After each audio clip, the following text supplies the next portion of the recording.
Lögmaður sem sat í gæsluvarðhaldi í lengri tíma vegna rannsóknar á skipulagðri brotastarfsemi gagnrýnir framgöngu lögreglu og hafnar öllum ásökunum.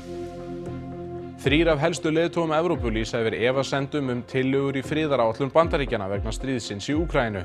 Þeir funduðu með Zelenský forseta í dag. Ár síðan einræðisstjórn Bashar al-Assads í Sýrlandi féll. Sérfræðingur í málefnum landsins segir margt enn að og óljóst hvort stjórnvöld nái að gera breytingar til frambúðar. Bílasala hefur tekið mikinn kipp á seinni hluta ársins sem talið að rekja megi til breytinga á sköttum og gjöldum sem taka gildi áramót. Sumar tegundir bíla hækka í verði en aðrar lækka. Og í Ljómalind í Borgarnesi fást jólavörur frá Vesturlandi. Bændur prjóna, sulta, bræða málma og safna jurtum í matvöru og handverk.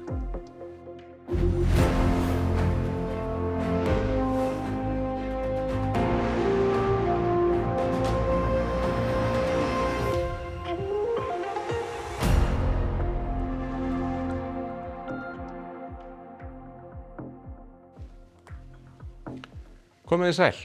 Gunnar Gíslason, lögmaður sem sat í gæsluvarðhaldi og einangrun í nærri 3 vikur vegna rannsóknar lögreglu og skipulagðri glæpastarfsemi, hafnar öllum ásökunum. Gunnar var handtekinn í lok síðasta mánaðar og sleppt úr haldi á föstudag. Gunnar gagnrýnir framgöngu lögreglu. Honum hafi verið veitt eftirför í heilan mánuð, lögreglan hafi komið fyrir staðsetningartæki á bíl hans og hlerað síma hans. Þegar Gunnar var handtekinn var farið í húsleit á heimili hans og þegar hann var sleppt voru allir reikningar hans frystir. Nánar má lesa þetta mál á ruv.is. Förum þá til heim. Volodymyr Zelenský, forseti Úkraínu, hitti leiðtoga Bretlands, Frakklands og Þýskalands í Lundúnum í dag. Fundurinn var haldinn í húsakynnum forsætisráðherra Bretlands í Downingstræti og var fyrst og fremst ætlað að sýna í verki stuðning leiðtogana við Zelenský. Leiðtogarnir lýstu yfir efasemdum gagnvart ákveðnum tillögum í friðaráætlun Bandaríkjanna sem þyrfti að ræða frekar. Engin þrýstingur væri á Úkraínu að samþykkja áætlunina óbreytta. Donald Trump Bandaríkjaforseti hafði áður sakað Zelenský að hafa ekki lesið uppfærðar tillögur. Hallgrímur, hvað það í þessum tillögum sem fer svona í evrópsku leiðtogana? Fréttaskýrendur hafa svona helst talað og það kannski þarf ekkert að koma neitt sérstaklega óvart. Það ákvæði að Úkraínu sé gert að gefa land eftir. Á fundinu var reyndar líka rætt ráðstöfun frystra rússneska eigna í Evrópu og hvernig sé hægt að nota þær til þess að styðja við Úkraínu. Það var til dæmis talaði Keir Starmer, forsætisráðherra Bretlands, það við Zelenský og talaði það sem aukinn stuðning og sagðist vonast til að það yrði einhver hreyfing á þeim málum fljótlega. En Emmanuel Macron, forseti Frakklands, hann hafði gagnrýnt Rússa fyrir að í raun og veru ekki að gera neitt annað en að kynda undir átökin í Úkraínu. Hann var fyrir fundinn þegar þeir ræddu við fjölmiðla leiðtogarnir nokkuð bjartsýnn á samningsstöðu Úkraínu og Evrópu og meðan Zelenský talaði svona öllu varlegar. And I think we have a lot of cards in our hands. The financing and the furniture of equipment and training programs to Ukraine, the fact that Ukraine is resisting in this war, and the fact that the Russian economy is starting to suffer, especially after our latest sanctions and things which are very important for today. I think unity between Europe and Ukraine, and also unity between Europe, Ukraine and the United States. There are some things which we can't manage without Americans, things which we can't manage without Europe.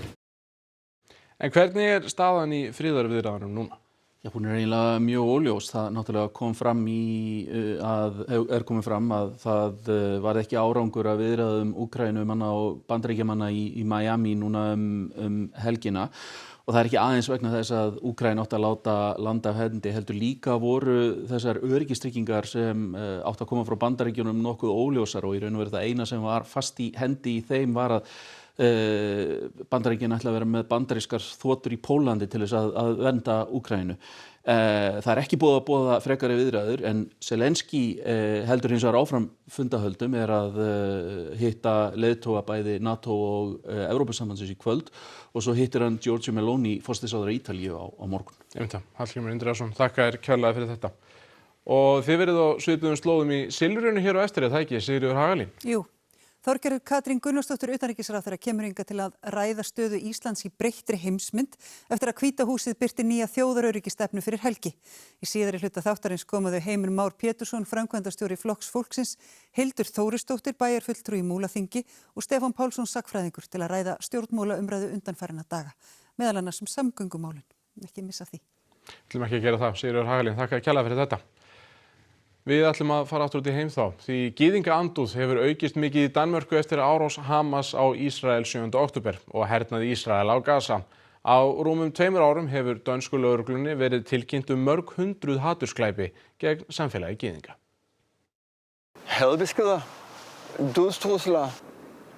Min død vil være mit ansvar og beskyldninger for, at jeg stjæler og dræber. Det fortsætter, men ja, det er virkelig ubehageligt det der. Samfélag gyðinga í Danmörku segir að sprenging hafi orðið í álíka hatursorðræðu og Gaziel lýsir, sérstaklega á netinu. Starter på en eller anden måde online og bevæger sig over i det fysiske liv, hvor børn kan ankomme til en almindelig folkeskole og have en drøftelse af, hvordan bliver verden et bedre sted. Og så kan et af forslagene være, at dræbe jøder kunne gøre verden til et bedre sted. Den slags ting er konkrete hændelser, som vi har registreret inden for de seneste 12 måneder. Danska ríkisstjórnin kynnti í vikunni aðgerðaáætlun til þess að takast á við þennan vanda, þar sem lögð verður áhersla á forvarnir í grunnskólum. Det er så urimeligt, det er så forkert, at danske jøder skal stå til mål for at blive udsat for chikane, trusler, had, alene fordi der er en konflikt i Mellemøsten. Gaziel segir afar mikilvægt að bregðast við, því ef hatursorðræða gegn einum hópi fái að grassera, gefi það hatri gegn öðrum byr undir báða vangi. De vantro har en hård straf i vente. Dræb dem og imod dem. Hvordan læser du det? Hvorfor tror du, man sender det til dig? Jeg tror, at folk faktisk mener det der.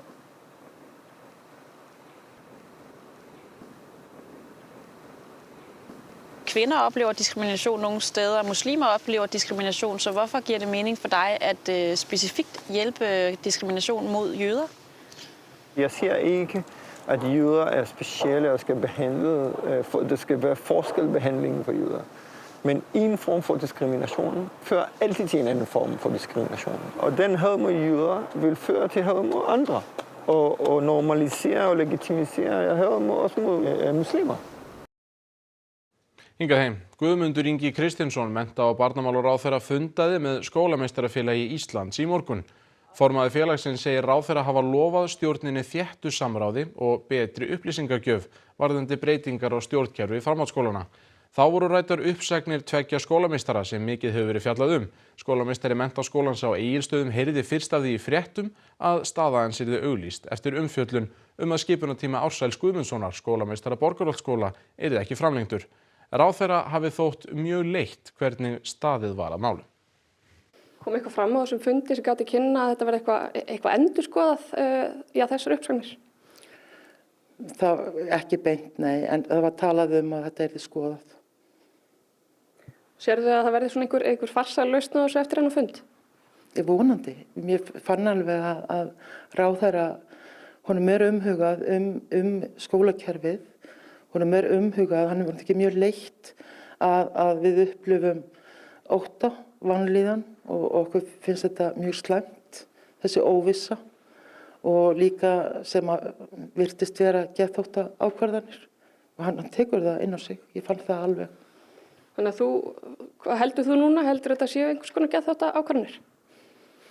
Vonandi ekki. Hægt að hjálpa nánast öllum að hverfa af braut glæpa og ofbeldis. Þetta segir Robert Örrell sem eitt sinn aðhylltist nýnasisma. Hann hefur snúið við blaðinu og hjálpar núna öðrum að gera slíkt sama. Afstaða réttindafélag fanga, lögreglan, ríkið, sveitarfélög og fleiri hafa efnt til samstarfs undir heitinu Exit sem átak sem hófst í Noregi og fór þaðan til Svíþjóðar þar sem það hefur elst mjög, en það gengur út á að styðja við fanga sem ljúka afplánun og vilja hverfa frá afbrotum og ofbeldi.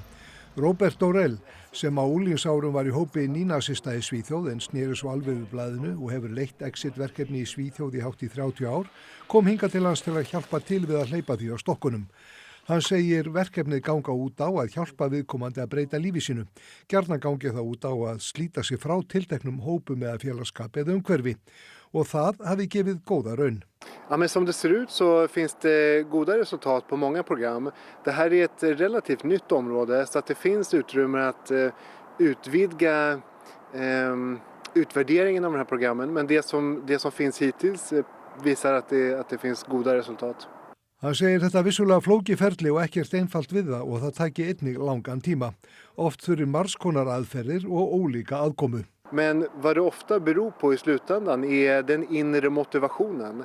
Finns det en motivation till att förändras och det finns ett bra, ordentligt, stabilt stöd så är det möjligt att göra förändring för de flesta människorna oavsett var man kommer ifrån eller vad man har för bakgrund. Exit í notkun víða í Evrópu sem og í Bandaríkjunum og víðar. Sem kunnugt er að fréttum virðast sem ofbeldi, ekki síst vopnað, hafi aukist mikið í Svíþjóð. Robert segir ýmsar ástæður fyrir því en einkum hafi glæpahópum orðið ágengt í að fá ungt fólk til liðs við sig, fólk sem oft með veika sjálfsmynd. Hann segir að miðað við þær upplýsingar sem hann hafi fengið ástandi hér á landi, fari ástandi versnandi og því þurfi allir að leggjast á árarnar, lögregla, stjórnvöld og fleiri, því enginn geti gert allt. Reynsla hans sýni að hægt sé að hjálpa nánast öllum ef rétti hvatinn till staðar. Det finns en begynnande exitprogram här i Island också som jag har träffat och haft möjlighet att prata lite med här och det ska bli spännande att se hur den verksamheten utvecklas. Så har vi naturligtvis Afstada som jobbar med att hjälpa människor att lämna reintegrera ifrån fängelset, vilket är en viktig del i att förebygga fortsatt eskalering. Eygló Harðardóttir, verkefnastjóri afbrotavarna hjá ríkislögreglustjóra. Nú eru þið að ýta svona verkefni úr vör hérna á Íslandi. Er mikil þörf á svona verkefni hér á landi? Já, við teljum það. Það hefur náttúrulega margt gott verið gert á undanfarna árum þegar kemur á fangelsismálunum. En ég held að við þurfum að bæta verulega úr þegar kemur að því þegar fólk sem sagt er að fara út úr þjónustu hjá Fangelsismálastofnun. Þá til dæmis vill oft vera þannig að fólk á kannski ekki aðgengi á húsnæði, það fær ekki vinnu, endar kannski oft með að fara þá aftur í sama umhverfi áður og við teljum að við getum einfaldlega gert miklu betur. Hvernig er þetta að fá, forherta glæpamann til þess að snúa við blaðinu? Við náttúrulega erum að horfa til meðal annars eins og hvað þau hafa verið að gera á Norðurlöndunum. Hér var talað Svíþjóð hérna undan en við hefum kannski verið sérstaklega að horfa til þess eins og fyrirmynda í Danmörku og þar er verið að vinna með svona, má kalla þetta kannski samþættingu eins og við þekkjum núna gagnvart börnunum að fyrir þá sem hafa framið mjög alvarleg brot og hafa tengst skipulega brotastarfsemi og hafa langan afbrotaferil og það hefur sýnt sig að þetta hefur náð árangri. Nú eru margir fangar hér á Íslandi af erlendum uppruna. Skiptir þjóðerni fangamáli? Er auðveldara fyrir fanga sem eru íslenskir uppruna að snúa við blaðinu heldur en þeir sem kannski eru með erlendan uppruna?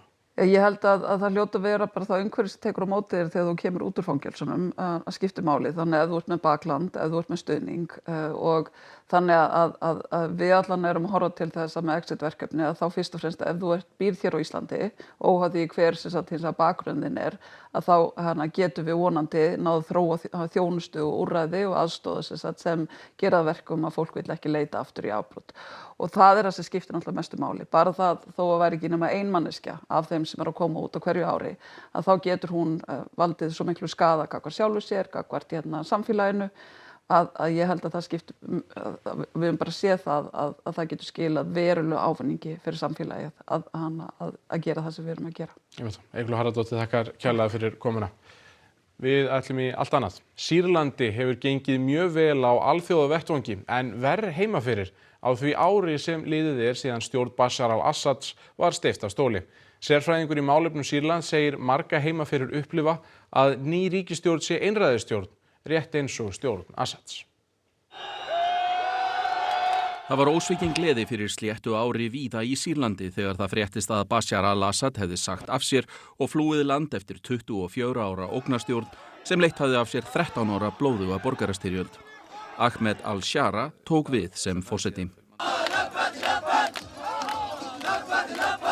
Því sama var fagnað í Damaskus í dag og margir eru sáttari við hlutskipti sitt nú. اليوم كثير يعني هذا أحلى يوم مميز للسوريين وكثير مبسوطة وفرح وشعور شعور الانتماء للوطن. En þó hefur alls ekki allt gengið vel í landinu á þessu ári. Það sem hefur gengið best eru alþjóðasamskipti. A year ago, Syria's new leader was on the wanted terrorist list with a US bounty on his head. Today he has been welcomed to the White House. Þá hefur viðskiptaþvingunum verið aflétt, erlendum fjárfestingum fjölgað og landið gengið til liðs við baráttuna gegn ISIS. The new leadership basically figured out what Western capitals need on chemical weapons, on terrorism, on Iran, and they delivered. Það sé mikið afrek fyrir land sem þarf mikla uppbyggingu, en það hefur ekki unnið stjórnvöldum traust heima fyrir. Öryggismál hafa oft verið leyst með hervaldi og minnihlutahópum finnst vera sótt að sér. Many Syrians that feel that they're watching a new or the unraveling of a new authoritarian system replacing the other one. منين أنت؟ شو نسبك؟ العشائر. فصار هذا الموضوع كتير يعني سابقا ما كان في هيك شيء لكن هلا صار كثير متشددين عليه وصار بيعمل يعني فينك تقول مجازر. Margbrotnir hópar eru við völd á mismunandi svæðum í Sýrlandi. Í einfaldri mynd má segja að ríkisstjórnin ráði að miklu leyti yfir vesturhluta landsins. Sýrlenska lýðræðissveitin, hersveitir Kúrda, stýrir austurhlutanum og í suðurhlutanum hafa stjórnarandstöðufylkingar og vígasveitir hreiðrað sig.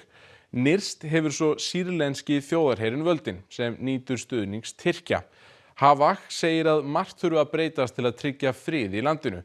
Til að mynda þurfa að leyfa almenningi að taka þátt í stjórn landsins og öryggismálum, til dæmis hernum. It's an army on paper. It's not really a real army yet. So it means for the new authorities, they need to try their very best not to involve this army in anything internal because it's not trained yet. They don't know how to do it yet. Mesta hættan að utan stafi af Ísrael sem hafi nýtt sér innri átök og mistök stjórnvalda í suðurhluta landsins til að stigmagna þau og gert reglulega loftárásir á landið. Havak segir geta orðið erfitt fyrir stjórnvöld að vinna sýrlendinga á sitt band. Next year will tell us whether this is a genuine transition or just a new chapter of authoritarian rule with different faces at the top. Yfir í annað og hingað heim. Nýskráðir bílar í nýliðnum nóvember voru næri 178% fleiri en í sama mánuði fyrra. Miklar breytingar verða á hlut ríkisins í bílverði áramótin, bæði til hækkunar og til lækkunar. Töluverðar breytingar verða á sköttum og gjöldum að nýjum bílum áramótin og þær breytingar hafa haft töluvert mikil áhrif á bílasöluna núna seinni hluta ársins.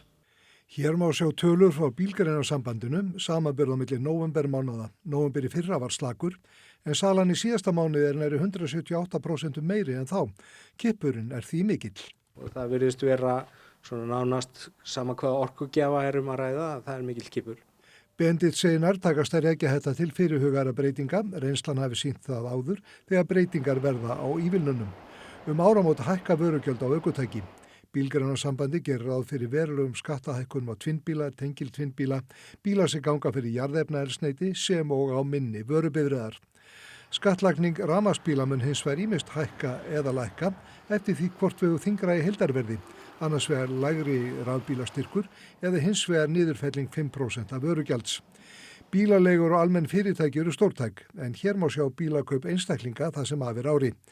Þeir hafa nýskráð nærri 5.700 bíla sem rúmlega 60% aukning frá síðasta ári og 65% þeirra bílar rafbílar en 19% tengiltvinnbílar. En hvaða áhrif hefur sölukippurinn á eftirmarkaðinn, notaða bíla?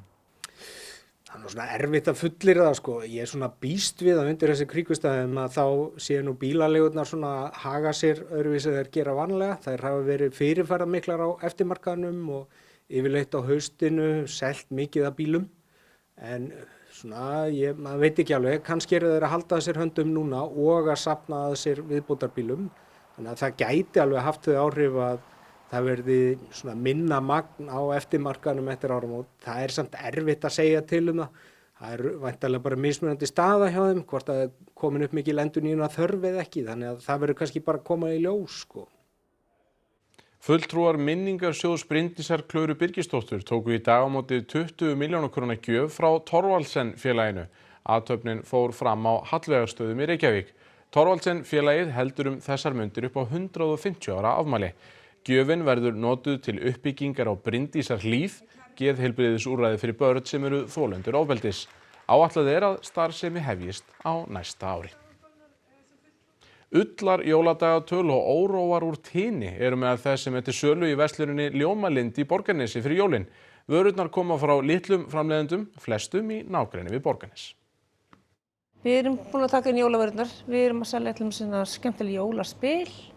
Við erum með jólaóróa, húfur og svo eins erum við skemmtilega matvöru sem var hægt að setja í svona einhverja litla pakka. Í dag stóð Hafdís vaktina í versluninni og hún á sjálf vörur á boðstólum. Þetta eru jólaóróar úr tíni. Við bræðum tín og setjum í mót og vinnum síðan. Ljómalind var stofnuð árið 2013 af bændum til að selja matvöru og handverk úr héraði. Og höfum verið þar síðan að selja frá bændum, þannig að hugmyndin sé að bóndinn fái sem mest fyrir sína vöru. Sjálf framleiðir Anna garn úr ull af sínum kindum. Hún lætur spinna það fyrir sig í uppspuna á Suðurlandi, safnar jurtum og litar garnið sjálf. Þetta er ávanabindandi áhugamál og þetta hatt mér í huga að búa til jóladagatal. Ég sagði, já, þetta var sniðugt fyrir jólin. Einhverjum langar í þetta við jólin. Hinum megin við Borgarfjörðin verða til sultur úr grænmeti sem tilfellur í gróðurhúsunum á Kleppjárnsreykjum, til dæmis paprikum með útildskalla. Of litlar eða of stórar gúrkur fara sömu leið.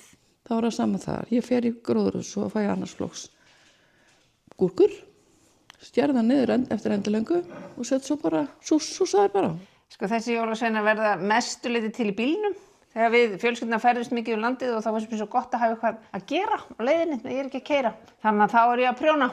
Þegar búið var að þæfa þá og sauma saman, þurfti Hrafnhildur að koma þeim út. Og þeir tóku svolítið mikið pláss og ég var búin að gefa öllum fjölskyldumeðlimum jólasveina. Svo var ég farin að nota þetta í leynivinnarleiki og eitthvað og þannig að ég þurfti einhvern veginn að koma þeim frá mér til að geta haldið áfram að prjóna jólasveina. Þannig að þess vegna fara þeir bara í Ljómalind og eru til sölu þar. Ný vídd hefur bæst við borgarvefsjá Reykjavíkurborgar, þar sem fólki gefst tækifæri til að kynna sér hvar huliðsvætti er að finna innan borgarmarkanna. Kortlegning huliðsheima borgarinnar er unnin upp úr gögnum frá helsta álfa sérfræðingi þjóðarinnar.